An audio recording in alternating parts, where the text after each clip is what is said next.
আজকে একটি বিষয় নিয়ে আলাপ করতে চাচ্ছি, সেটি হচ্ছে বর্তমান সময়ের অর্থনৈতিক দুর্দশার বিষয়টি নিয়ে। সমগ্র বাংলাদেশে এখন নীরব একটি অর্থনৈতিক মন্দা চলছে। নীরব কথাটা বলছি যে এখন মানুষ অর্থকষ্টে আছে বা নিজেদের বাসায় যে বাসা বা নিজেদের যে জমাকৃত অর্থগুলো ভেঙে তাদের সংসারে ব্যয় করছে, সে বিষয়টা অনেকে হয়তো ওপেন সিক্রেট বলা যায়।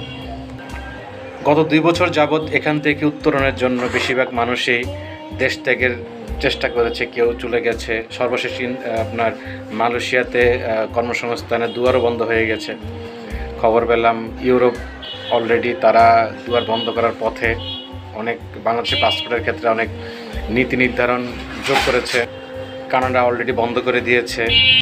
সংযুক্ত ইংল্যান্ডে প্রবেশের ক্ষেত্রে যে ধরনের ব্যাংক স্টেটমেন্ট দরকার সে ধরনের স্টেটমেন্ট হোল্ডার বাংলাদেশে খুব একটা নেই বললেই চলে। তারপর অস্ট্রেলিয়া তো প্রায় ক্লোজের পথে। অথচ দেখুন আরও ক্রাইসিস আছে, যেমন ধরেন উৎপাদন ক্ষেত্রে ইম্পোর্ট প্রায় খুবই সীমিত। তারপরে জীবনযাত্রার মান বাড়তে অর্থাৎ মুদ্রাস্ফীতির পরিমাণ প্রায় 10 ক্রস করে চলে গেছে। দেখুন অবস্থা যতটুকু সংকটে, তার থেকে উত্তরণের বিষয়টি নিয়ে কোনো কাজ করা বা চেষ্টা করা বা কোনো নীতিমালা তৈরি করা বা কোনো ঘোষণা আসা, কোনো কিছুই আমরা সাধারণ জনগণ হিসেবে পাচ্ছি না। তার মধ্যে গত বছরের বাজেটটা ছিল ঘাটতি বাজেট। সেই ঘাটতির সাথে নতুন যে বাজেটটা প্রণয়নের চেষ্টা করা হচ্ছে সেটাও ঘাটতি বাজেটই আমরা পরিলক্ষিত করব বলে আশা করি। ঘাটতি বাজেট পরিপূর্ণ করার বা এটাকে সম্পাদন করার কোনো উপায় দেখছে বলে মনে হচ্ছে না। সরকার একার পক্ষে বা বিভিন্ন মেগা প্রজেক্ট চালু করতে গিয়ে সবচেয়ে বড় সমস্যায় পড়েছে, সেটা হলো ডলার সংকট।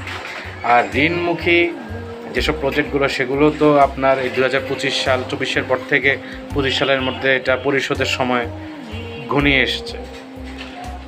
অর্থাৎ সর্বাপেক্ষা সংকট ঘনীভূত হচ্ছে।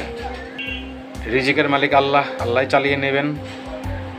বিভিন্ন চাপে পড়ে আমাদের সাধারণ জনগণ যদিও কষ্টে আছি, তারপরেও উত্তরণের জন্য একমাত্র আল্লাহর কাছে প্রার্থনা করা ছাড়া কোনো উপায় দেখছি না। সবচেয়ে বড় কথা হচ্ছে বৈশ্বিকভাবে কৃত্রিমভাবে এই সংকটটি তৈরি করা হয়েছে। কারণ সম্পদ কখনো বিনাশ হয় না, এটা কারো না কারোর কাছে হস্তগত হয়। যাদের কাছে চলে যাচ্ছে তারাই সম্পদের মালিক হচ্ছে। সর্বোপরি সবাইকে ধন্যবাদ কষ্ট করে আমার কথাগুলো শোনার জন্য। আসসালামু আলাইকুম।